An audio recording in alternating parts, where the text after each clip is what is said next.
do. Why is that the reaction That you get? You have a mischievous face. You do. You have I a like mischievous. that. You have like you I kind. like You have a that. shit-eating grin, and you have a glint in your eye.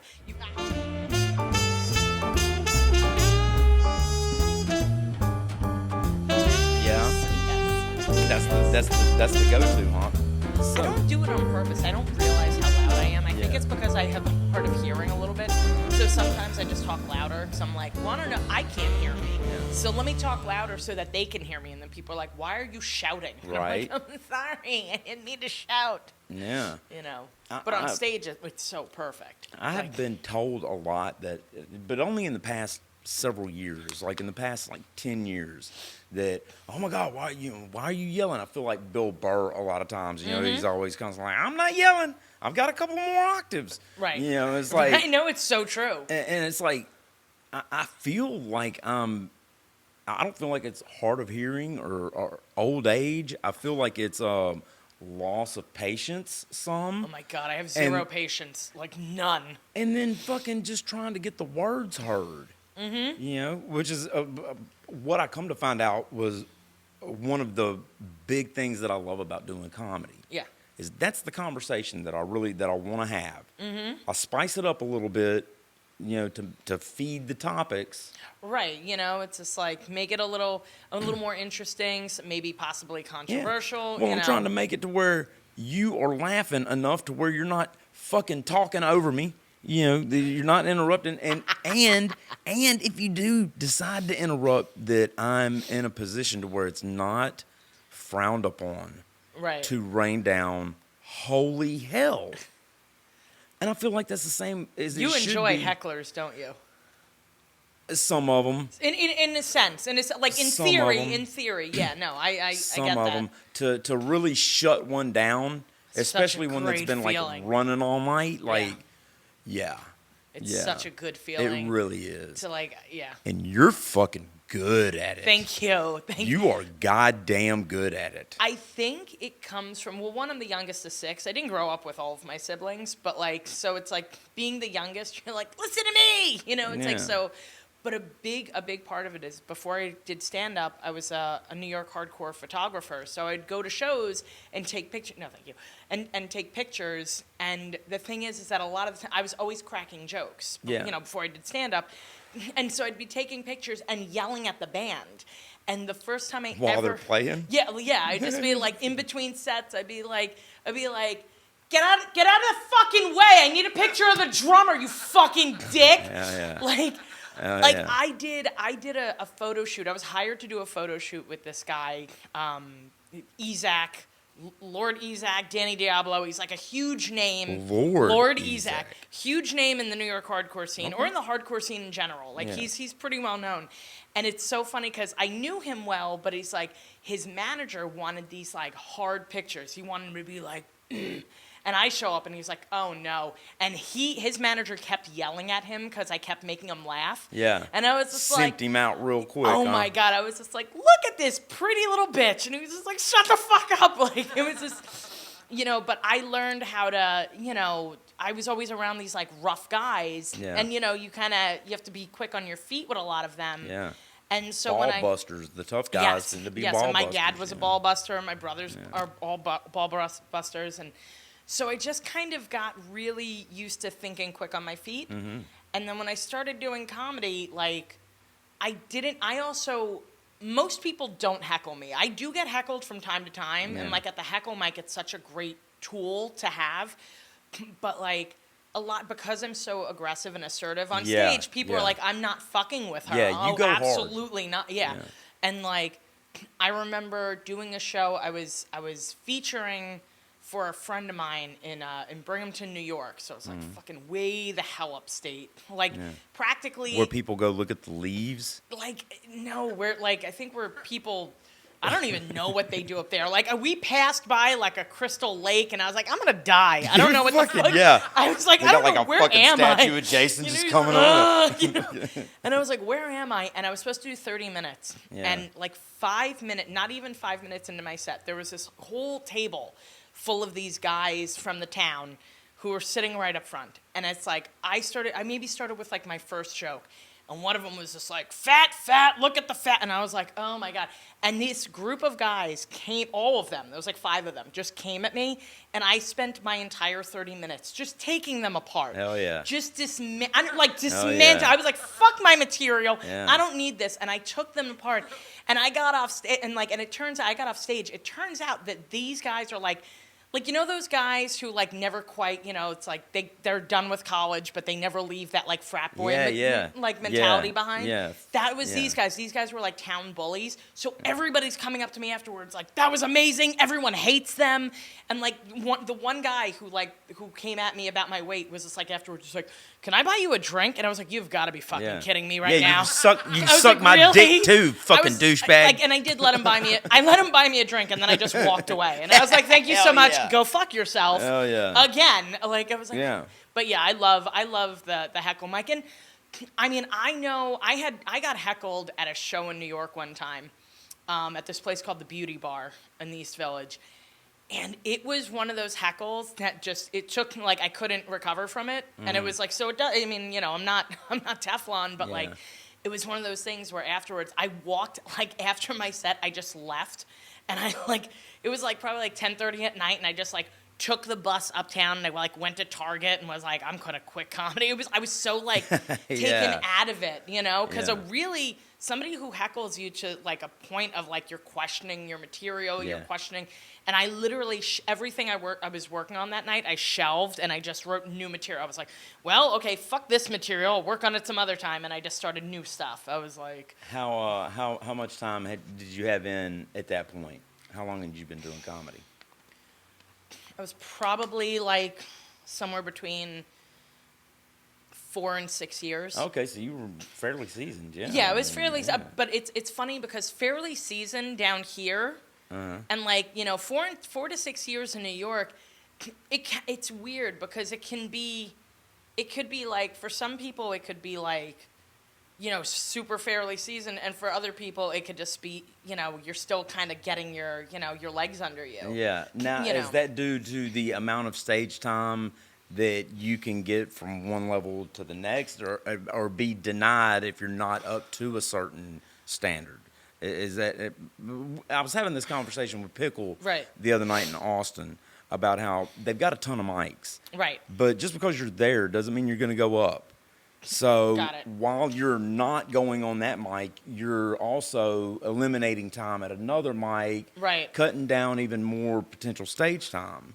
So we were talking about how a comedian would develop, whether it would be slower or, you know. I would say the biggest part of my development in New York was running a weekly show. Yeah. Because you have your own stage. Right. You have a set time that you know you're doing every week, and it's like, if it's your show, you could go over, you can go under, it doesn't matter. But a lot of the times I would treat my show as an open mic. I would just like, I'm going to try all this new stuff here, because why not? And of course, you know, sometimes you have like repeat customers at the show. You don't want to keep giving them the same set over and over again. Nobody likes that. Right. You know, so I think that was a big part of it. It's weird in New York. Like, I got a lot of attention up front because of how loud I was. Like, for me, it was my energy was like here, and my writing was not. You know, so it's like, so my energy is what got people kind of paying attention to me at first, and then I was like, and then my writing had to catch up. Okay. You know, but it was the people, especially because like, and I do this down here sometimes too, but it's like, I'll get on stage. I always wore a hair flower in New York. I always had a hair flower and have a hair flower, have like a cute little dress and a cardigan. And then I would be like, I have like, I think it's on TikTok or Instagram somewhere. I have a set where I literally look like an Easter basket. I'm wearing like a mint green flower, dress straps, like purple shoes. There's like, it's like a white sundress with all these colorful flowers. And I was like, and the mic touched my lip, and I was like, oh God, the mic touched my lip. Now I have like I was like, now I have like probably have I was like, I have like comedy AIDS because every comedian has fucking herpes and all this, and I immediately got the light, and I was just like, yeah, they're giving me the light, like, don't give away the trade secrets, It's just like, Oh yeah. Because in New York, I can't even tell you how many. I haven't heard any comic down here talk about it yet. I would go to so many shows, especially at like roast battles, because so many comics would get on stage and just be like, yeah, I have herpes. And I was like, why are you, shut the fuck up. Yeah. Like, so many comics would just talk about having herpes, and then other comics would like exploit it at roasts and shit. And I was want to like, know specifically whose herpes, though. Because this bitch sounds dangerous, for one, and very promiscuous. You've never heard anybody with his peas. with what? His peas? I can't. That's how you know something wicked's going on inside the vagina. It's hilarious. We're all suffering the wrath, even y'all. How long have you been waiting to say that? You're just like, I need someone to bring up herpes. I need someone to bring up herpes. No, if I wanted to say it, I would facilitate it. I'd be like, some friends of mine been fucking like saying they've been burning around the crotch area lately. Burn around the crotch I think they area. might have been sleeping with her. Her who? Exactly. Herpes. The same her, though. Fucking yeah. Nah. Yeah. That's that is definitely a vagina joke. It is something that I have thought about before, for sure. Why is that? But anyways, so your own show. How you were 4 to 6 years in running your own show in New York? That's pretty impressive. I started my first show when I was a year in. Really? Yes. Tell me about that.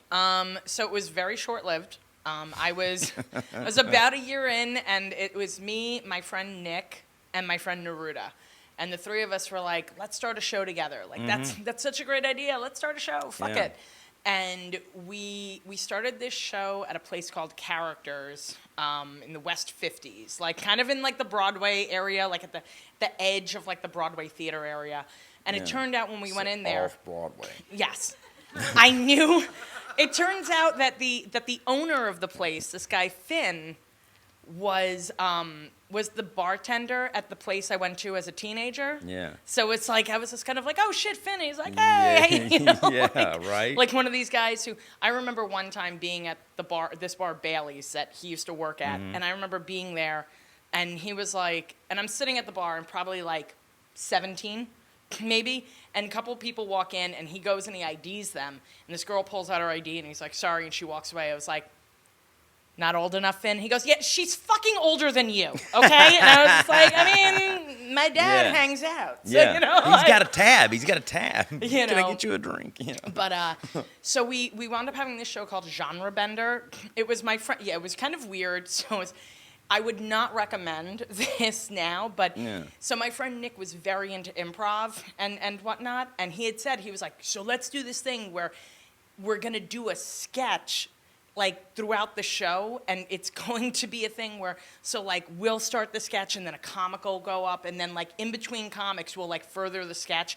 And it was this weird thing where I was just like, we were like, I don't know, detectives or something, and I was like the head detective, and I was just like the female boss, like yelling at people, and they were both detectives. And at one point my friend Neruda, like it was during the sketch, he fucking rolls into the room, literally like does a tuck and like fucking just drops down onto his shoulder, rolls out. He's just wearing a pair of briefs, a fucking like a badge and a jacket, like that's it, no shirt, no pants. And and the show probably lasted 3 shows. So it didn't do, it wasn't, because it was, in New York, people just, I think they don't like that, like people don't like as much the theme kind of stuff, I feel like.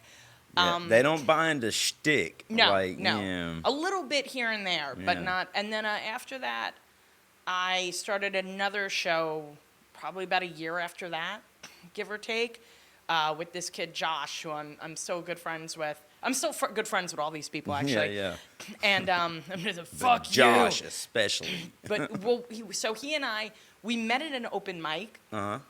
And after the open mic, he was just kind of like, hey, do you want to go to, do you want to go like to this bar and grab a drink? And I was like, sure. And so we go down the stairs, and it was like, the old like beatnik, like the Gaslight Cafe from like back in the 50s in New York. It was just like where like Lenny Bruce and all these people had hung out. Well, we wind up accidentally, I think it was called 116 Bar, or it was a bar six, I can't even remember the name of it anymore. But it was downstairs. He thought it was a different bar. We go in here and we're just like sitting there like, and he goes to the bar to get a drink, and this woman comes up to me, and she was just like, "What's up, Ma? You like ladies?" And I was just like, "Josh, like I know I look like one, but I'm not a lesbian, you know, like." Yeah. And he comes over and he was just like, "You want to start a show here?" And I was like, "Wait, what?" And he was like, "Yeah, let's start a show here." And I was like, "I don't even know you. Fuck it, let's do it." And we ran a show there for a year, and it was called Drunk in a Basement. And the flyer was actually a picture of somebody. I had taken a picture of somebody on Bourbon Street who had passed out and shit their pants. So it was just somebody like passed out and like just this big stain on the butt. And I was like, my friend, when I was walking down Bourbon Street, she was like, because I was a tourist at one point, she was like, come here. Look, and I was like, snap. Yeah. And, you know, Yeah. and that was the flyer. And then that ended, and then we wound up with another, like 2 years later, me and him he was running a show at this place called Bar None, also in the East Village, and he was just like, all of his other people left, and he was like, "You want to get back in here?" And we ran that show together. I was probably on that for about 5 years. Well, that's cool that you got out of one professional working situation and you know still regarded them enough to go into another one. Yeah. Well, and what was actually good about that was because I was doing like a lot of the work, and he was just sort of like, yay, Sam's got it. And then when we stopped running together and he started running with other people, he actually approached me and he was like, "I got to be really honest." He was like, "You taught me so much about running a show." He was just like, and running shows with some other people. He was like, taught me like how much you actually did, and I'm so sorry. Yeah. And so we became like a true partnership. Yeah, it's like getting the single mother recognition. You Right, know? right. Yeah, exactly. I was Thank you like, so much for all you did. Now that I know. Yeah. I'm so sorry. Yeah. So I mean, those are three. I can't even remember how many shows I've run. I ran a couple of shows out in Queens. What did I run? Like I probably ran anywhere between like 8 and 12 shows altogether in New York. No like shit. over the time I was there, the 11 years I was doing comedy in New York. Oh yeah. And so how long are you in now? 12 years. Okay. 12 years. So down here, I'm like people are like, "What do you mean you haven't recorded a special yet?" And I'm like, "Oh no, it's much different in New York." Absolutely. But it's much different in New York. Like you know, it's like, much different in every major city. Yeah, than right. Because you were in Chicago, right? Yeah, I started in Chicago, and I've been around San Francisco and Fremont and Richmond, and up through Sacramento. I've done Denver, but I don't have a lot of exposure there. Okay. And I mean here, of course. So I mean, I'm traveled and versed in the different scenes, but it is. I mean, we've got now, and I don't take anything away from anybody. We've got people that are moving fast here. Yes. It's moving fast here, but a lot of our people were at an age and life experience when we got here, when we got to comedy. Right. I didn't start until I was 41 years old. I was 33. So it's like, and I wasn't in New York. Like there was a big part of me that wasn't. I don't think I was really full time. I was working a full time job. I was also still a band photographer. Right. So I was sort of like, people were like, "Oh, look at you burning the candle at both ends." I was like, "What candle? I threw it in the fire years ago. I don't know what the fuck you're talking about." Yeah, right. I'm like, "What is this candle you speak of?" Yeah, yeah, I hear you. Well, that's what actually got you to New Orleans? Y'all came like right in the beginning of pandemic, huh? Or no. Middle of? I moved. Okay. I'm down here almost a year. It's December. I got here December 5th. Of last year, and it was. I was working. I was. My NDA is no longer valid. I was working at HBO, and. They're done paying me. So my it's NDA fine. is not valid either. I need to get that shit fucking. I need to get it updated. I was working at HBO for 16 years. Yeah. And I was like, it was one of those jobs where I was just kind of like, I'm gonna be here forever. I'm not leaving. They're gonna have to pull me out of the fucking building. Yeah. And I had met my now fiance. We had met on a dating site when I was actually stuck down here. I'd come to visit. It was, I think, 2015 or 2016. It was 2015. Okay. I was down here, and like there was a blizzard in New York, so I could. And I found out that my flight was canceled. Like when I got to the airport, and I was just like, "Fuck." Like, what do you do with that then? And it's just like, I don't, like, you know, all my clothes are dirty because they were like, oh, you can't, like, this was a Monday evening. They were like, we can't fly you out till Wednesday. And I was like, I got to go to work. Like, I gotta get fucking home. Yeah. And so it was me and my 3 friends. And it's like, at this point, like, before we had been, like, in 2 different hotel rooms. And now we're all, like smashed into one. Like, I don't like you anymore. You know, like. Yeah. Like you know, like you'll Planes, really. trains, and automobiles. Oh my God, yeah. No, those aren't pillows. You know, I mean, I'm glad you get that. Yeah. But we were just kind of like hanging out, and I was just like on a dating app, and I was like kind of scrolling through. I was like, "Who's this guy? He's cute." And I like, you know, like yes or swiped or whatever. I don't remember anymore. Yeah. And I was looking at it, and I was like, where the fuck is Metairie? I was like, where the fuck? And I was just like, oh, I'm in Metairie. I was just like, this is because I was like, they put us up by the airport. Hey, dude, come get me. Right. And we started talking, and like we had actually met. We actually wound up meeting like about 6-7 months later. I came back down. I was dating a sociopath. We broke up on the way to the airport. It was great. He robbed my mom. It was so much fun. And I came down here by that's fucking metal as shit. It was honestly. If I ever see this human being again, I will. Oh God, I would like push him in front of a train. Dude, call me before you do that. So you can help. Yeah, I mean, I don't want to help. Somebody needs to get the video. Shove him this way. Yeah. We want the face. Yeah. You know. But he knew right where to point that phone.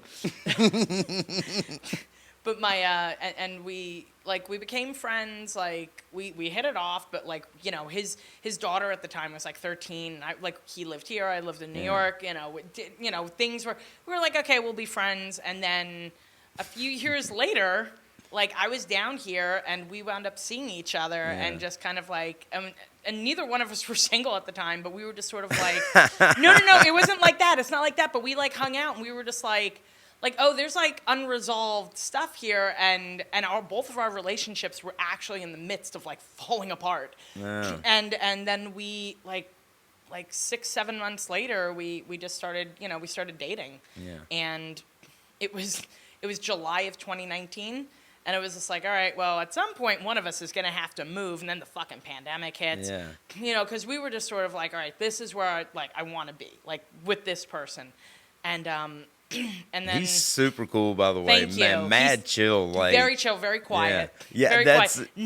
Knows so many fucking comics like material because he comes to so many mics and shows with me. Yeah. He actually said he wants to get up at one of the mics one time and just do like a line from so many people's fucking material. Yeah, we talked about that one night. Yes.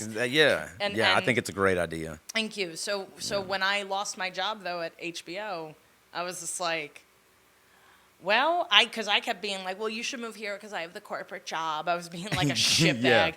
And then I lost the corporate job. And I was like, I guess I'm going to move there because, New York's expensive. And I also felt like I could acclimate easier to New York. Like, I already loved it down here. Mm-hmm. And I felt like it would be easier for me instead of, like, him coming to New York. New York is a hard place to, get, hey, let's get on the subway. Like, he would come to visit me, and I'd be like, you know, we would take the train everywhere, and by the end, we'd get back home, and he'd be like, I'm fucking exhausted. Yeah. He's like, why does everybody walk this much? Oh my God.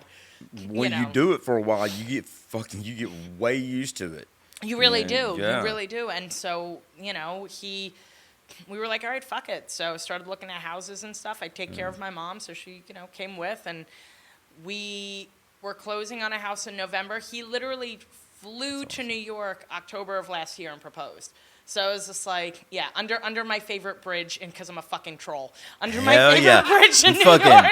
You fucking went in hobo attire. It was over a fucking garbage barrel fire. I knew it was happening too, because he was just like, he's like, you keep telling me about this bridge close to your house that you love. It's called the Hellgate Bridge, and it's walkable from my old apartment. I mean, walkable for me, but like it's like a few miles. So he was like, why don't we go and walk over to this bridge? And I was like, he's proposing.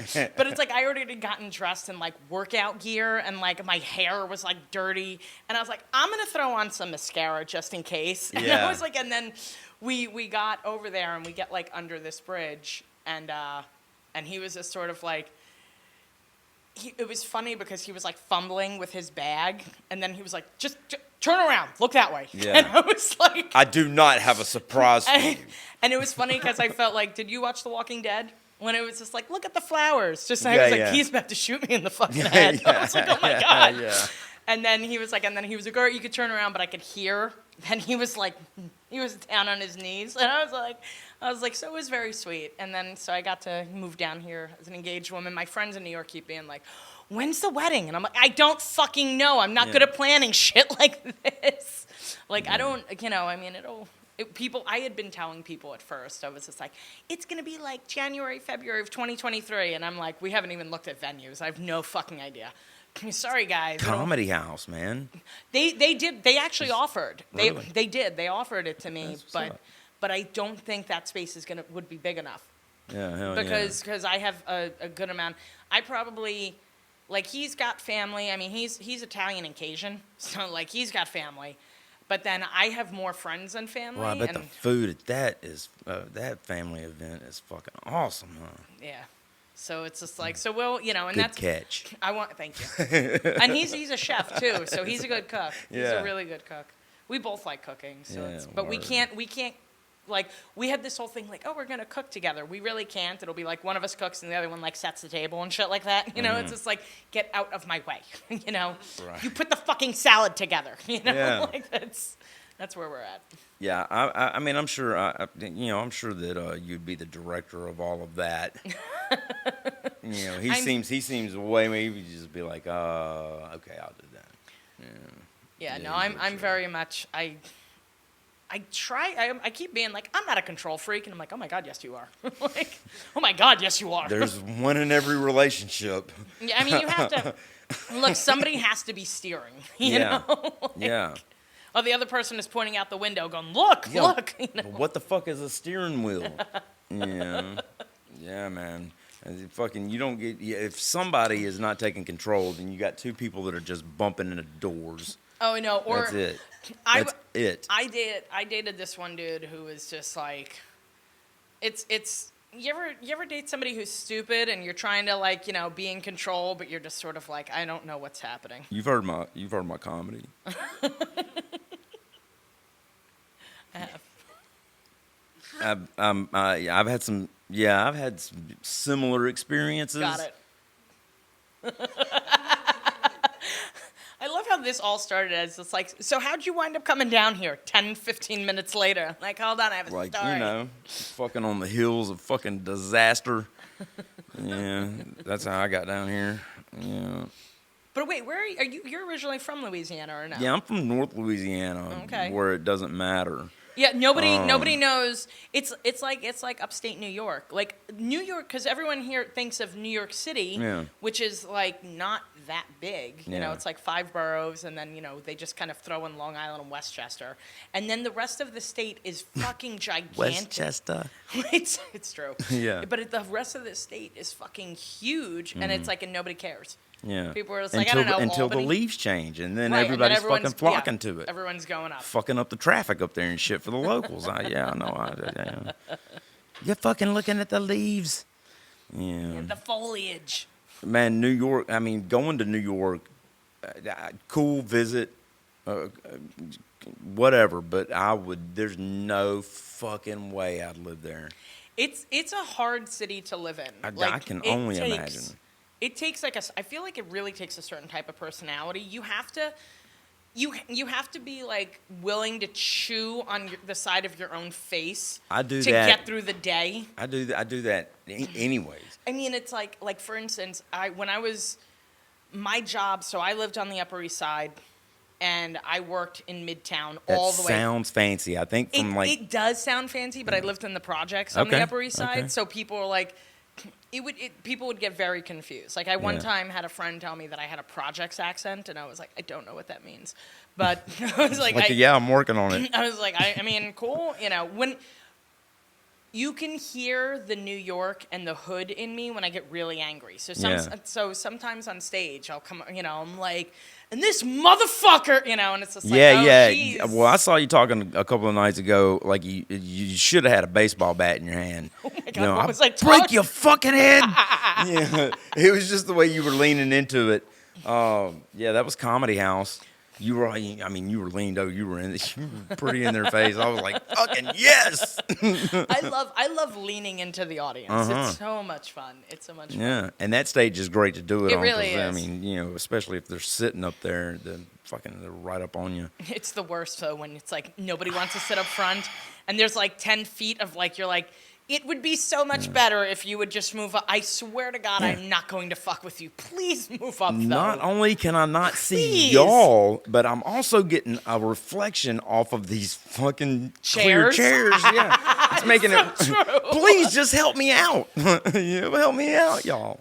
Oh man, I kicked one of those chairs was on the stage one time, and I kicked one of those chairs, and I think it broke. I was like, I am so sorry. And then, like usually I'll kick like a stool, but there was no stool, there was a chair, and I was like, oh fuck, sorry guys, sorry Chris. Yeah. Didn't mean to. Yeah, so we're gonna improvise. This chair is now a stool. This chair no longer belongs in this club. Please don't take it out of my pay.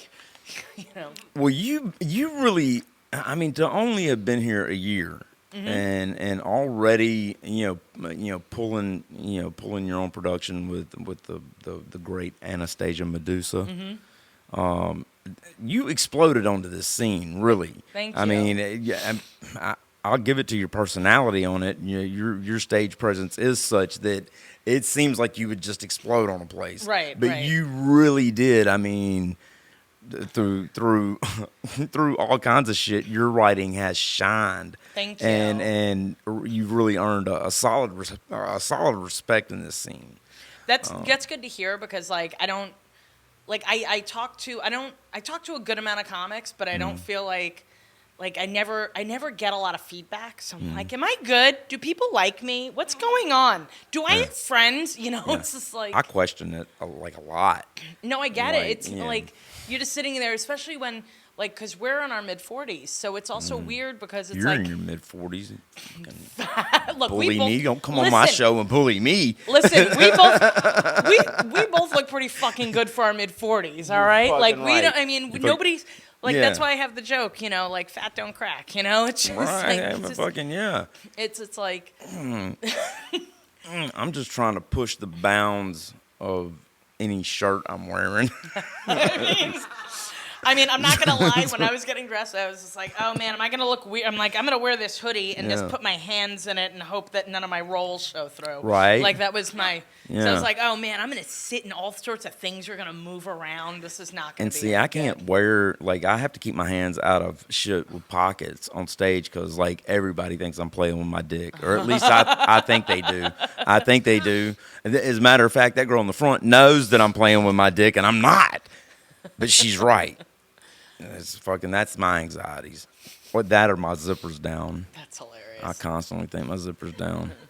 I've seen that happen to a lot of guys. A lot of guys, but it's just like, and a lot of times people won't say anything. I've definitely seen people on stage and just been like your fly is fucking pull it up. Yeah. People are like, oh fuck. Like, oh, hold on, let me get that. And my dick come out and shit. I mean, not very far, but yeah. It's because I'm nervous. No, so what is your biggest anxiety on stage? Sometimes it's the connecting with the audience, and it's like because I know I can be polarizing because when you're loud and aggressive, if somebody is not I have seen people not be into that, and I'm just kind of a lot of people take it for anger. Yeah, right. Yeah, I mean, it's like. I'm not, although a couple of people have said, they're like, it's weird. They're like, you yell at the audience and they love it. And they're like, yes, give me more. And I'm like, oh, okay. There's definitely a part of the human psyche that likes that. Yeah. I mean, for sure. We know that through humiliation porn. Yeah, people have told me, they're like, you should try being a dominatrix. Hell yeah, you'd be badass at it, too. I mean, I could use the money. Fucking leather apron and shit. Fucking goddamn, just a big fucking Thor's hammer, sledgehammer, or some shit like a Gallagher's hammer. You know what's really You funny? fucking beat somebody with a Gallagher hammer. Hold on, look. I have Thor socks on right now. Ah, I have Mjolnir socks. I'm telling you, right you now. need to swing that fucking hammer, girl. It's just like That would be fucking awesome. Come in like you just left fucking Oktoberfest, just fucking, the German in me shows through so well. Goddamn. That'd be crazy. Come in wearing Nazi regalia. Oh God, no. Just a riding crop.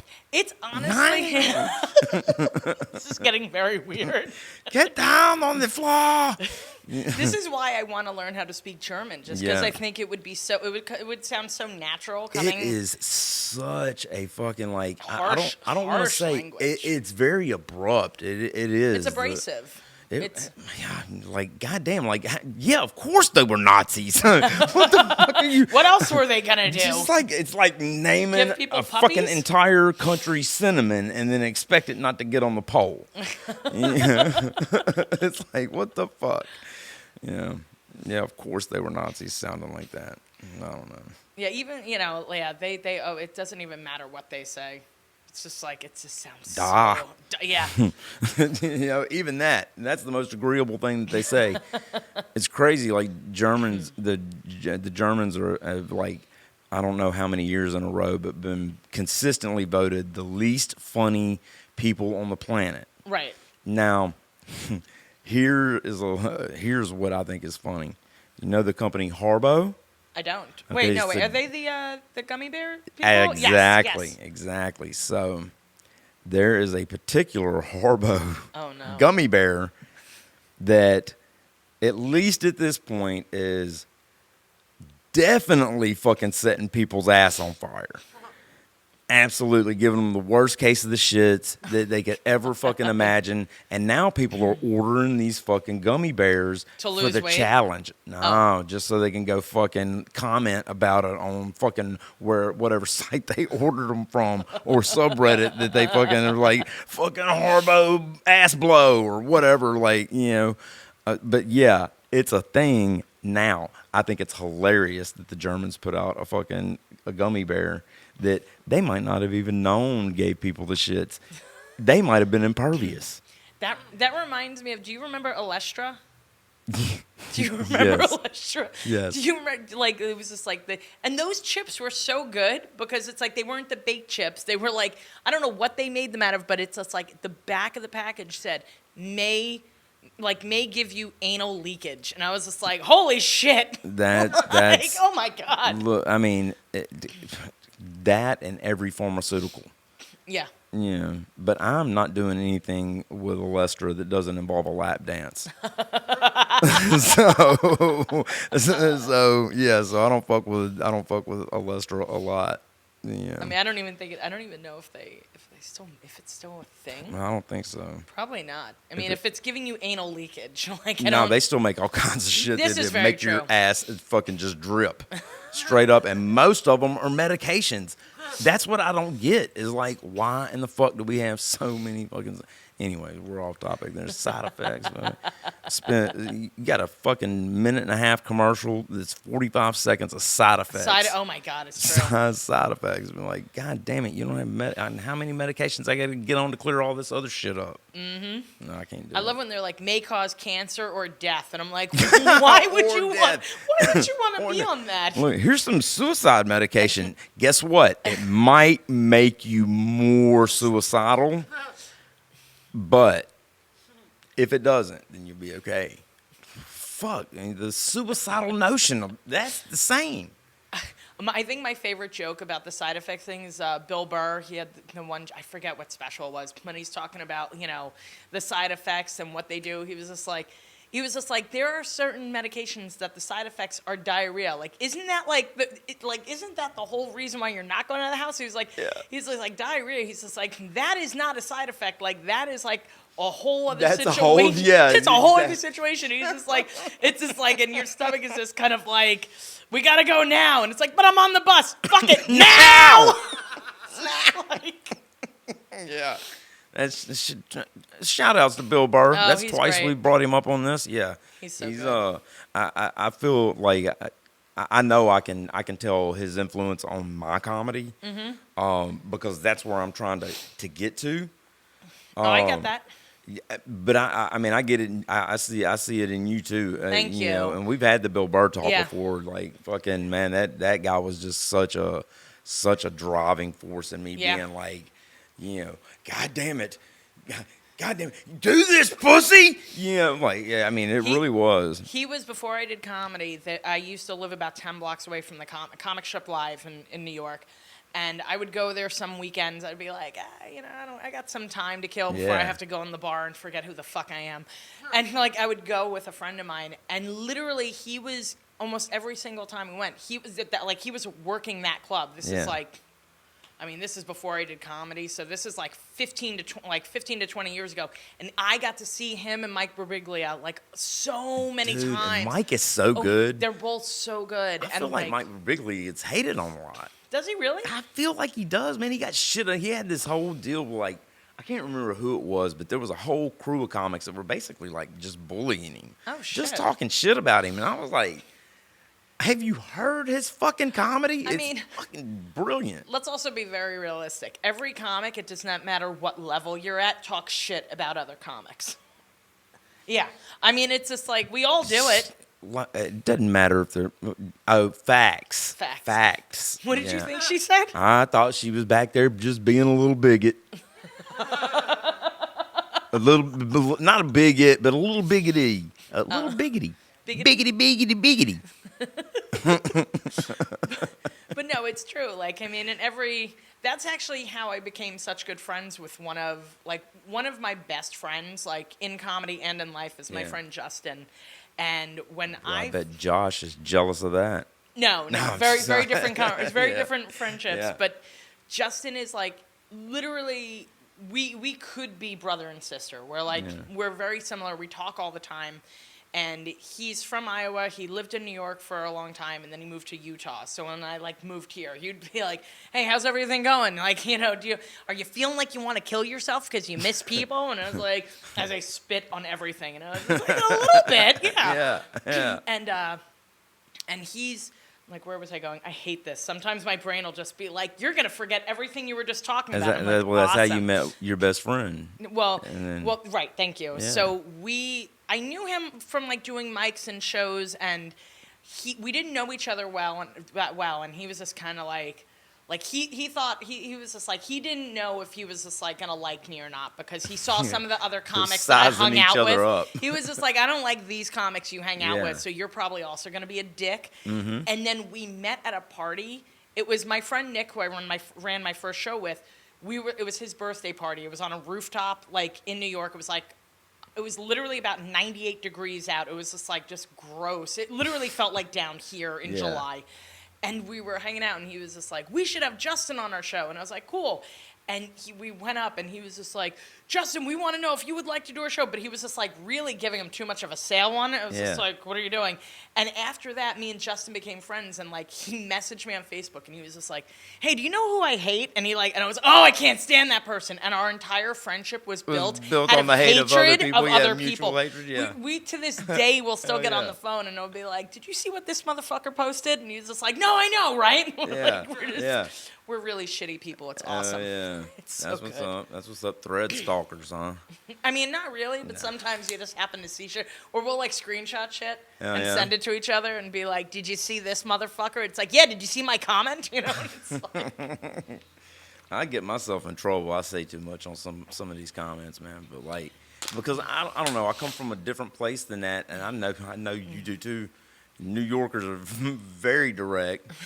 Just a little bit. Very direct, but I don't want to fucking talk about any of this shit on fucking some page. Right. Let's talk about it. Let's sit down and talk about it. Oh no, I get it. I get it. I mean, goddamn, but boy, you bring up an issue with really anybody face to face, and man, they just you're so aggressive. Right. No, people. No, I'm willing to confront this fucking let's talk thing about it. between us, so we can get to the fucking real shit on the other side of it. I agree. And that's with every fucking relationship, man. And that's why, I've been through a lot of scenes. Okay, You know, yeah. music scene, rave scene, Yeah. fucking some art scene shit, and it's like, man, it's all just it's people.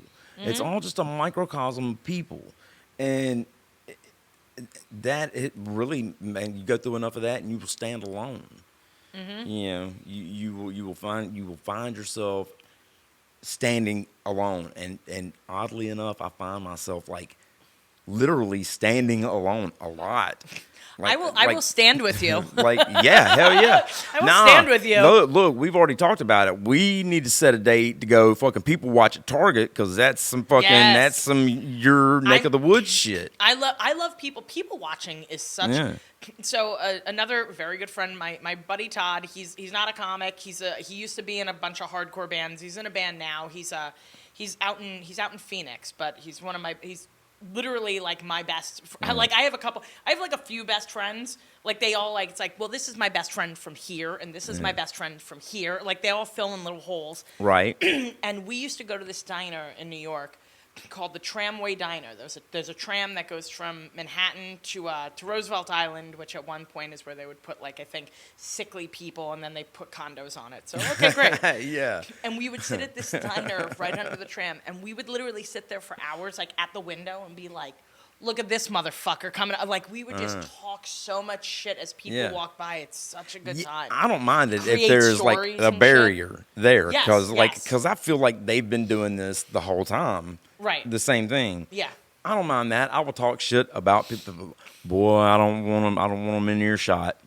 No, It makes me uncomfortable as a motherfucker. Oh, my God. So Some people don't care. They're like, they can't hear us. Yeah, they can. That's why they're looking directly at us. You just said his wife looked like a motherfucking bridge troll. Oh my what the fuck God. are you talking about? He can't hear us. No joke. My fiance is going to get me into a fist fight at some point because That's like funny. Get you into a he's gonna get me because we'll literally be like walking down the street or something, or we'll be in a store, and he'll overhear parts of a conversation. He'll hear some girl just be like, "And then he didn't call me back," and he's just like, "Did you hear that? He didn't call her back." It's like, "What do you think she should do about that?" And I was like, "Would you shut the fuck up?" I'm like, "Because if they come over to us," I was like, "they're not gonna fight you. They're gonna fight me." I Yeah. was like, "And I can't fight. I just look like I can fight, but I can't." I'm like, Fucking, "No." that is awesome. I love how opposite y'all's relationship is, because my ex, I swear to God, was like determined to get me into some shit. Determined to He get me thinks into it's some. hilarious. He loves it. Oh my fucking God, she did too. my mom, actually, I remember one time we went into a Starbucks or some shit, and she's like with a walker or a cane or whatever, and she thought somebody cut us in line, and she was just like, "What the fuck do you think you're doing?" I was like, "Would you shut the fuck up?" I said, "Because they're not gonna fight your old ass." I was like, Yeah. "They're going to fight me." Yeah. I was like, "Stop!" I was like, "People, stop trying to get me into fights. Like, I don't want it." Yeah, I don't either. But that's Well, why I because- quit drinking, man. Because I get it. I'll be getting myself into them fights. It's just like, but we both have the type of personality where we, like, people probably just assume that we enjoy fighting, you know? Which is odd for me. You know, it's like, yeah, I'm just like, I mean, I get it, I'm aggressive, but I don't want any of that. Leave me out of it. Like, Yeah, I mean, my personality is just real direct. I want to talk to the 4 people I like and be left the fuck alone. I'm you know? open to find 4 more people that I like, but Right. boy, you gonna have to fucking prove it.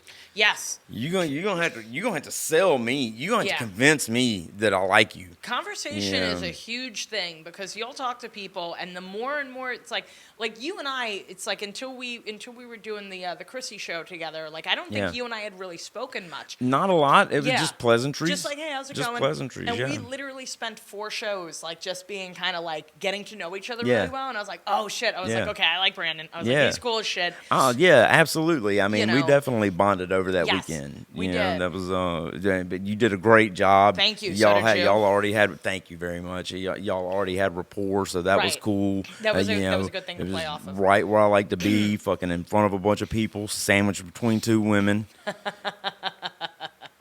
I was waiting for that. I was wanting to do that joke two at that crazy show. redheads. Yeah, you know? man. Yeah, man. It was fucking cool. Like, it was real weird because, like, I mean, everybody that came in was kind of like, they'd catch a joke and they'd be like, questionable. It's like, okay, well, that depends on where you're at, really. Right. You know, it depends on where you're at, because you can go right over to Austin, and boy, there's some folks that you would be like, this is one of the most leftist people I've ever seen in my life, and then they're like, they open their mouth, and it's just like, you can say that?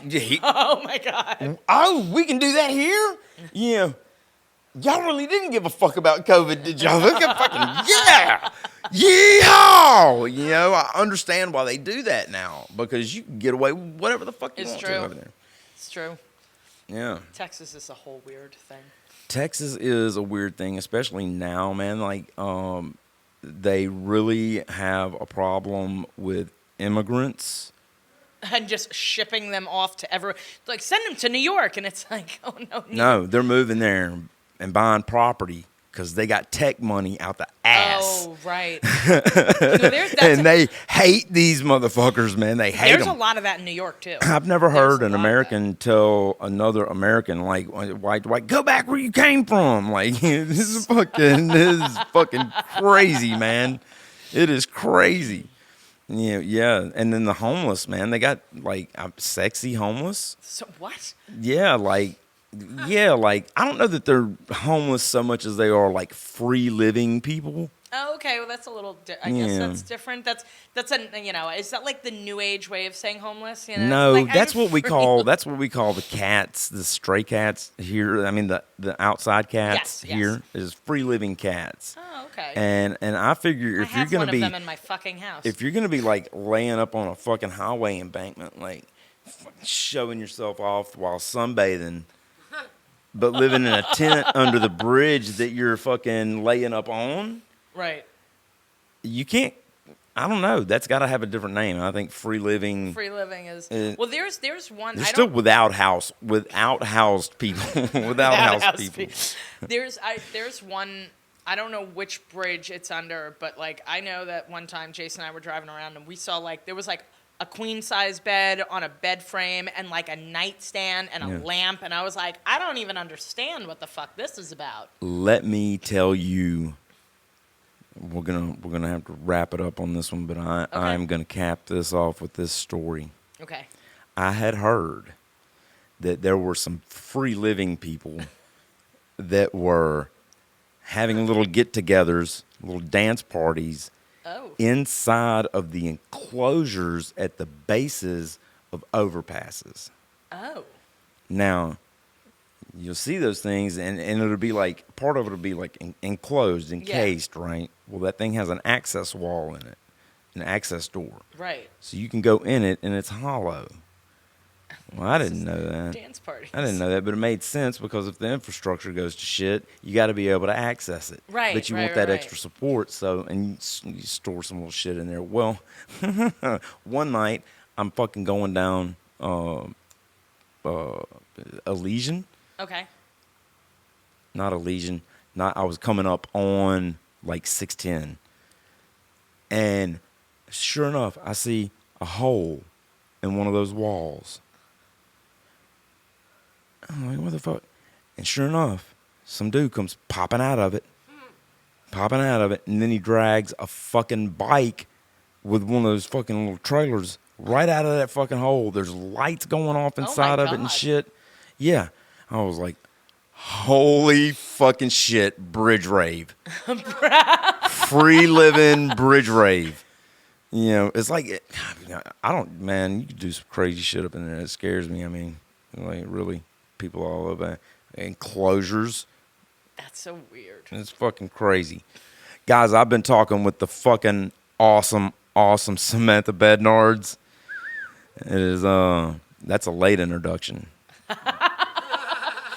And here's the podcast. I do this thing kind of like a Tarantino movie in real time. Oh, I like it. Okay, I get it. So I've really I've enjoyed having you. I've enjoyed being here. Tell the people where they can find you. Samantha S.J. Bednarz, literally on everything. It's Facebook, YouTube, Instagram, TikTok. I know I'm too old for And that you better shit, check but out TikTok. all of those. And mine too. and me and Anastasia Medusa have a new show coming out. Yeah. It's December 22nd, Bar Redux. It's a Asylum variety show. We're going to have some sideshow performers and some comedians, and it's going to be a great time. 9 o'clock that Thursday. Come on out. It'll be a good time.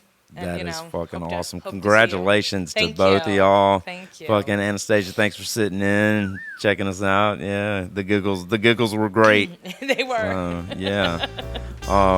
Yeah, and you can catch me on YouTube, Instagram, Facebook, at Brendan Bruffett Comedy. Fucking hit us up. Make us famous. Please. I've been doing this too long. Hell yeah. Hey, fucking thank you.